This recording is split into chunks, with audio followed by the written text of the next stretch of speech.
Hi നമസ്കാരം. Movie world മീഡിയയിലേക്ക് എല്ലാവർക്കും സ്വാഗതം. മനസ്സിലായ ഞാൻ പറഞ്ഞത്? ഇല്ല, മനസ്സിലായില്ല. ഞാൻ പറഞ്ഞ യക്ഷിയാണ്, അത് ഒറിജിനലായിട്ട് ചെയ്യേണ്ടി വന്നില്ലല്ലോ.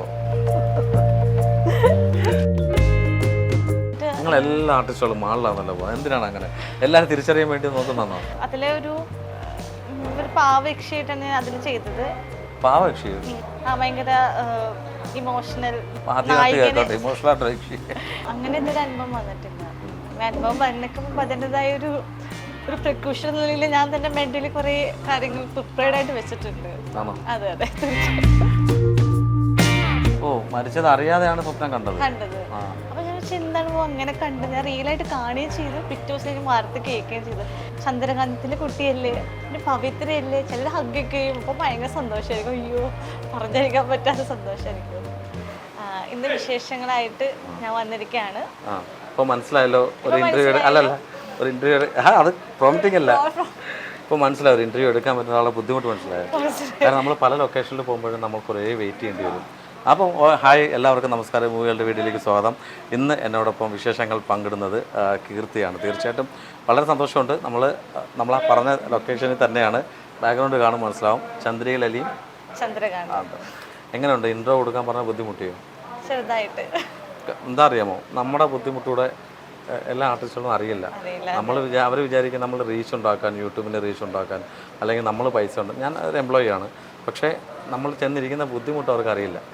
അപ്പോൾ അന്ന് അറിയിക്കാൻ വേണ്ടി കീർത്തി എല്ലാവരോടും പറയണം കേട്ടോ, ഇതാണ് ബുദ്ധിമുട്ടെന്നുള്ളത്. കീർത്തിയുടെ സ്ഥലം എവിടെയാണ്? എൻ്റെ നാട് ചാലക്കുടി, തൃശ്ശൂർ. മണിച്ചേണ്ട സ്ഥലം? അതെ അല്ലേ. പാണിയിൽ പോയിട്ടുണ്ടോ? പാടിയിലൊക്കെ പോയിട്ടുണ്ട്. ഫാമിലിയൊക്കെ ആയിട്ടൊക്കെ പോകുമ്പോൾ പാടിയിൽ പോകുമ്പോൾ എന്താണ് സംഭവം അവിടെ കാണാൻ കണ്ടിട്ടുള്ളത്? കുറേ നല്ല രസമാണ് അവിടെ, പുഴയും കാഴ്ചകളൊക്കെ കാണാൻ. ഒരു നല്ല വൈബാണ് അവിടെ, ഭയങ്കര പോസിറ്റിവിറ്റിയാണ്. ഒരു കാടൊക്കെ ആയിട്ട്, കൊച്ചു വീടും കണ്ണൊക്കെ ആയിട്ട് നല്ല നല്ല രസമാണ് അവിടെ. ഈ കീർത്തിക്ക് എപ്പോഴെങ്കിലും ആക്സിഡന്റ് സംഭവിച്ചിട്ടുണ്ടോ? ഈ ഒരു ടീത്തിന്റെ ഒരു പ്രശ്നം എന്തെങ്കിലും പറഞ്ഞിട്ടുണ്ടോ ആരെങ്കിലും? ടീത്തിന്റെ അത് കൊച്ചിലെ കുറേ സ്വീറ്റ്സ് കഴിച്ചതുകൊണ്ട് വന്നൊരു ഒരു ഇഷ്യൂ ആണത്. ഇപ്പൊ ട്രീറ്റ്മെന്റ് എടുത്തിട്ടുണ്ടല്ലേ? ചില പെട്ടെന്ന് നോക്കുമ്പോൾ ആക്സിഡന്റ് പറ്റിയിട്ട് അങ്ങനെ പല്ല് ചത്ത പോലെയൊക്കെ ഫീൽ ചെയ്യും. കാര്യം വെച്ചാൽ വേറെ ഒന്നുമല്ല, പിന്നെ നിങ്ങളെപ്പോലുള്ള സുന്ദരിമാർ എല്ലാം ശ്രദ്ധിക്കുന്ന ഒരാൾക്കാരാണ്. അപ്പോൾ ആക്സിഡന്റ് ആണോ ഇല്ലയോ നമുക്കറിയില്ലായിരുന്നു, അതൊന്നും ചോദിച്ചത് കേട്ടോ. If you don't mind.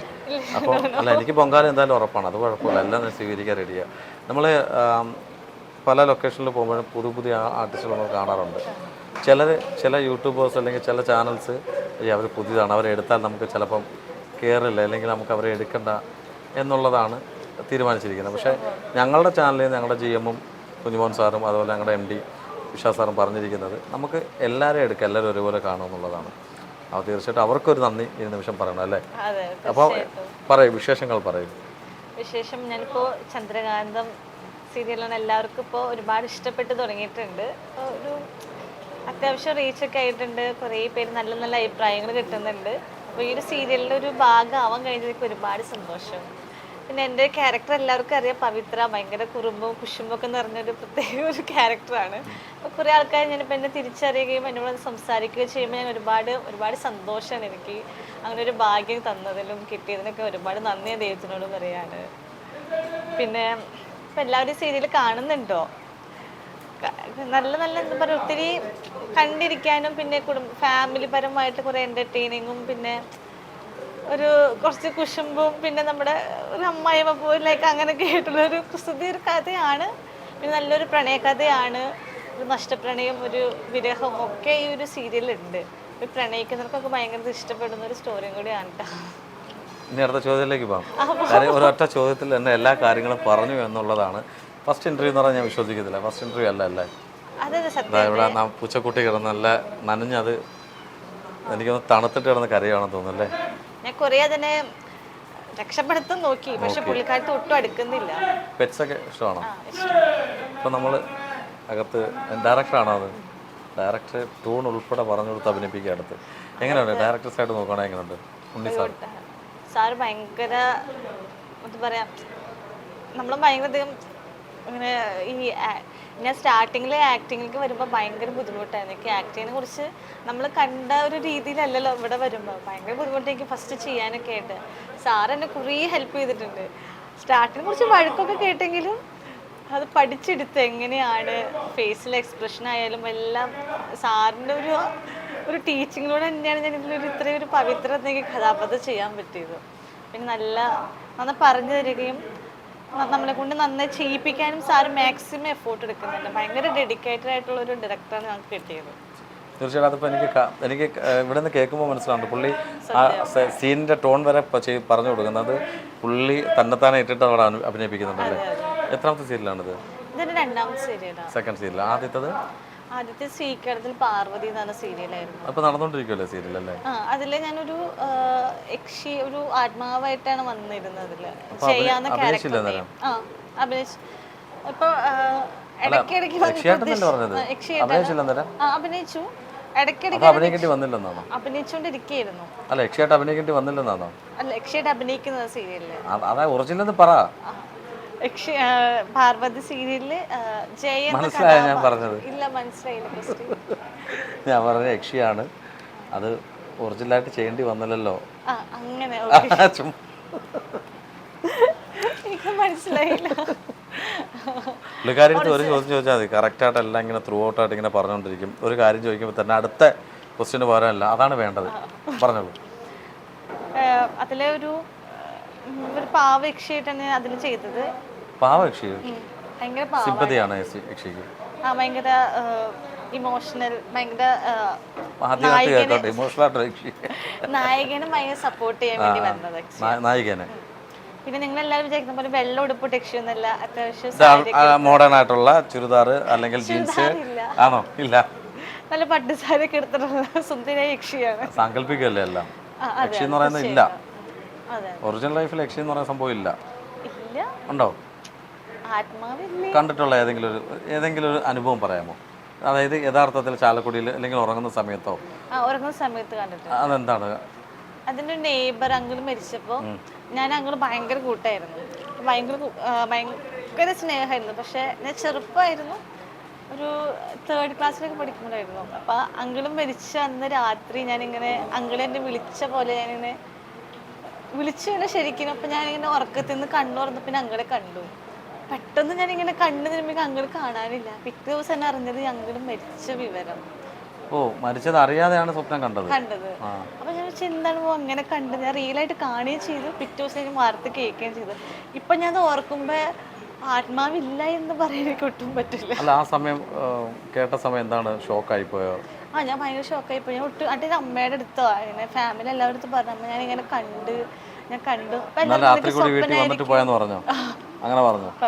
അന്നത്തെ പ്രായം ഇപ്പൊ ഒരു കുഞ്ഞു കുട്ടിയാണ്, അപ്പൊ പറയുമ്പോ ഒരു വിശ്വസിക്കില്ല. അങ്ങനെ ചിലർക്ക് അങ്ങനെയുള്ള തെറ്റിദ്ധാരണകളുണ്ടോ? ഇങ്ങനെ വയസ്സ് കുറഞ്ഞ കുട്ടികൾ സ്വപ്നം കണ്ടത് അത് ചിലപ്പം ദുസ്വപ്നമായിരിക്കാം എന്നൊക്കെയുള്ളത്. യക്ഷി എന്ന് പറഞ്ഞുകൊണ്ടാണ് ഞാൻ അതിലേക്ക് വന്നത് കേട്ടോ. അപ്പം സാധുവായിട്ടുള്ള ഇമോഷണൽ ആയിട്ടുള്ള യക്ഷി അതിനകത്ത്. അപ്പോൾ ആ യക്ഷി ഇപ്പോൾ എത്ര എപ്പിസോഡാണ് അതിനകത്ത്?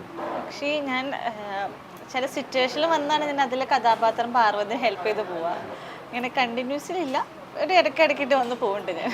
ഈ ഇൻസിഡൻസ് കുറേ ആക്ട്രസിന് സംഭവിക്കാറുണ്ട് ഈ ഒരു ഇൻഡസ്ട്രിയിൽ. ഏത് ഇൻഡസ്ട്രി ആയിക്കോട്ടെ, ഇപ്പോൾ നാടകമായാലും സിനിമയായാലും സീരിയലായാലും ഒക്കെ അനുഭവിക്കാറുണ്ട്. അപ്പം നിങ്ങൾ ന്യൂ കമേഴ്സാണ്. അപ്പം നിങ്ങളുടെ അടുത്തൊക്കെ ധാരാളം ആൾക്കാർ ചില ഈ എന്താ പറയുക ഡിമാൻഡ്സുകൾ വയ്ക്കാറുണ്ട്. നിങ്ങൾക്കൊക്കെ ചിലപ്പോൾ നിങ്ങളൊക്കെ എനിക്ക് ഒന്ന് കീർത്തിക്ക് ഭയങ്കരമായിട്ട് അഭിനയമോഹമുള്ള ഫേസിൽ കണ്ടാൽ അറിയാം, ഇഷ്ടമാണെന്നറിയാം. അപ്പം ചില ആൾക്കാരുടെ അത് നോക്കിയിട്ട് ചില ആൾക്കാർ ഡിമാൻഡ് വയ്ക്കാറുണ്ട്. ഞാൻ കണ്ടിട്ടില്ല, കേട്ടിട്ടില്ല, പക്ഷേ പറഞ്ഞു കേട്ടിട്ടുണ്ട് അങ്ങനെ ഉണ്ടെന്നുള്ളത്. അങ്ങനെ എപ്പോഴെങ്കിലും അനുഭവം ഉണ്ടായിട്ടുണ്ടോ? ഇല്ല, അങ്ങനെ എന്തൊരു അനുഭവം വന്നിട്ടില്ല. അനുഭവം വന്നിക്കുമ്പോൾ അതിൻ്റെതായ ഒരു പ്രിക്കോഷൻ നിലയിൽ ഞാൻ തന്നെ മെന്റലി കുറേ കാര്യങ്ങൾ പ്രിപ്പയർഡ് ആയിട്ട് വെച്ചിട്ടുണ്ട്. അതെ തീർച്ചയായിട്ടും. കരാട്ടെ പഠിച്ചിട്ടുണ്ടോ? കരാട്ടെ പഠിച്ചിട്ടില്ല, പക്ഷെ നമുക്ക് പ്രിക്കോഷൻസ് എന്തൊക്കെ എടുത്തിട്ടുള്ളതെന്ന് പറയാമോ? എന്താ പറയാ, അങ്ങനെ സിറ്റുവേഷൻ വരുമ്പോൾ എങ്ങനെ പ്രതികരിക്കണം. വീട്ടിൽ നിന്ന് നമുക്കൊരു മോറൽ സപ്പോർട്ട് ഉണ്ടാവുമല്ലോ, ഇങ്ങനെ വേണം. പിന്നെ കുറേ ആൾക്കാർ ഷെയർ ചെയ്തിട്ടുണ്ട് അങ്ങനെ കുറേ കാര്യങ്ങൾ എങ്ങനെ ഉണ്ടായിട്ടുണ്ട്.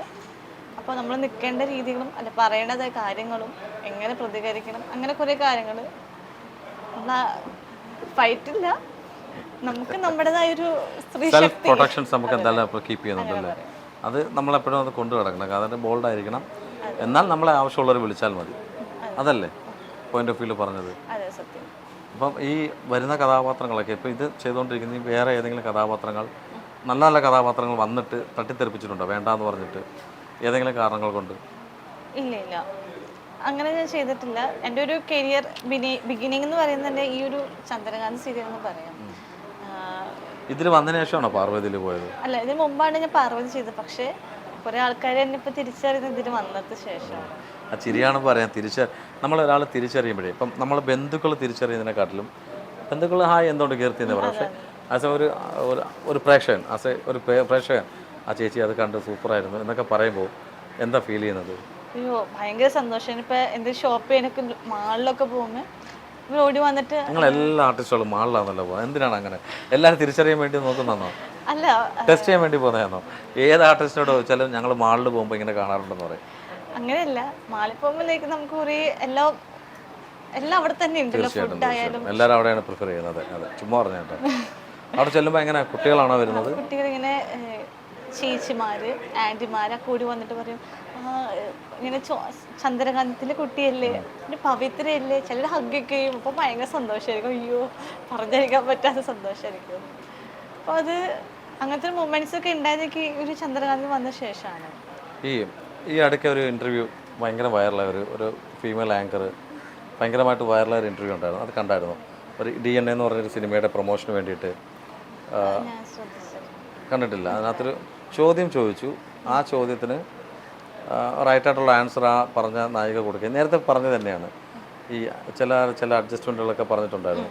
ആ ആങ്കർ ചോദിച്ചത്, ഞാൻ ചോദിക്കുകയല്ല, ആങ്കർ ചോദിച്ചത് താങ്കൾ പച്ചയ്ക്ക് ചോദിച്ചത് കിടന്നു കൊടുത്തിട്ടാണോ സിനിമയിൽ അഭിനയിച്ചതെന്ന് ചോദിച്ചു.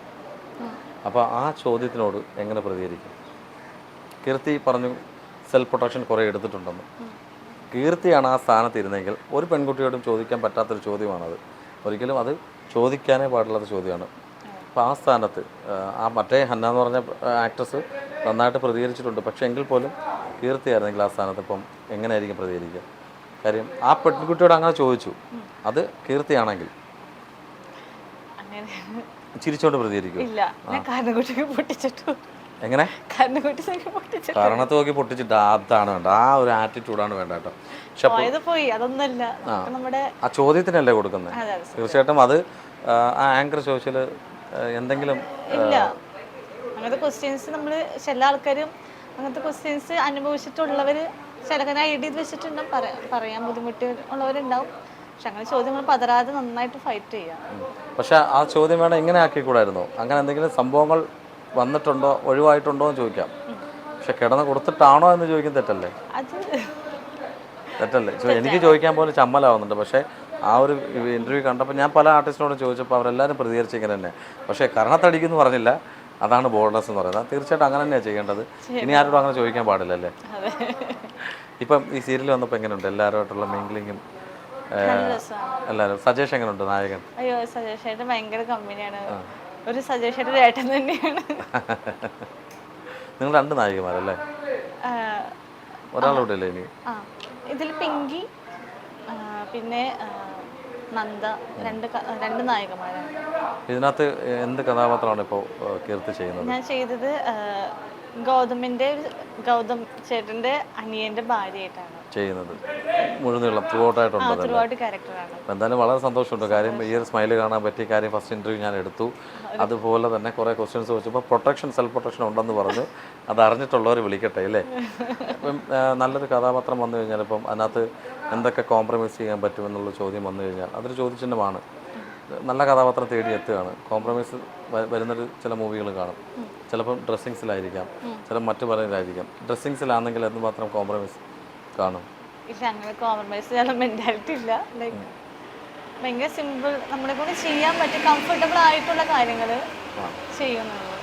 ഇപ്പം എനിക്ക് തോന്നുന്നു ഇപ്പം ഏജ് എത്രയായി? 28? 24 വയസ്സല്ലേ? 24 വയസ്സായാലും പക്ഷെ നല്ല മെച്യൂരിറ്റി ഫീൽ ചെയ്യുന്നുണ്ട്. എനിക്കൊരു കഥാപാത്രം ഈ കുറി എല്ലാം കൂടെ ഇട്ടുകൊണ്ടായിരിക്കും കഥാപാത്രമായിട്ട് മാറി വന്നത്. അപ്പോൾ എന്തായാലും വളരെ സന്തോഷം. നമ്മുടെ മൂവികളുടെ മീഡിയയിലെ പ്രേക്ഷകരോട് എന്താ പറയാനുള്ളത്? എല്ലാവരും ഈ സീരിയൽ സപ്പോർട്ട് ചെയ്യുക, എന്നെ സപ്പോർട്ട് ചെയ്യുക. ഇനി വരുന്ന എൻ്റെ പ്രൊജക്ട്സും കാര്യങ്ങളൊക്കെ നമുക്ക് അറിയാൻ പറ്റും. അപ്പോൾ നിങ്ങൾ എന്നെ ഇനി സപ്പോർട്ട് ചെയ്യുക. ഒരുപാട് ഒരുപാട് നന്ദിയുണ്ട് ഈ ഒരു ക്യാരക്ടറൊക്കെ ഇഷ്ടപ്പെട്ടതിനും സപ്പോർട്ട് ചെയ്തതിനൊക്കെ. പിന്നെ എല്ലാവരും മറക്കാതെ ഈ ചാനൽ കാണണം. സീരിയൽ കാണുമെന്ന് പറയാം, സീരിയൽ കാണണം. അതല്ലേ മെയിനായിട്ട് പറയണ്ടേ. ഞാൻ പറഞ്ഞു സപ്പോർട്ട് ചെയ്യണം, കഥാപാത്രം സപ്പോർട്ട് ചെയ്യണം. തീർച്ചയായിട്ടും നമ്മുടെ ഈ പറഞ്ഞല്ലോ ചന്ദ്രികയിലെയും ചന്ദ്രകാന്തം സീരിയൽ നിങ്ങളെല്ലാം സപ്പോർട്ട് ചെയ്യുക. കീർത്തിയുടെ കഥാപാത്രം അതുപോലെ മറ്റ് ആർട്ടിസ്റ്റുകളൊക്കെ സപ്പോർട്ട് ചെയ്യുക. അപ്പോൾ വളരെ സന്തോഷം. ആഹാരം കഴിച്ചായിരുന്നോ? ഫുഡ് കഴിച്ചു. ചായ കുടിച്ചു. അപ്പം let's tea break. Okay, thank you so much. Thank U.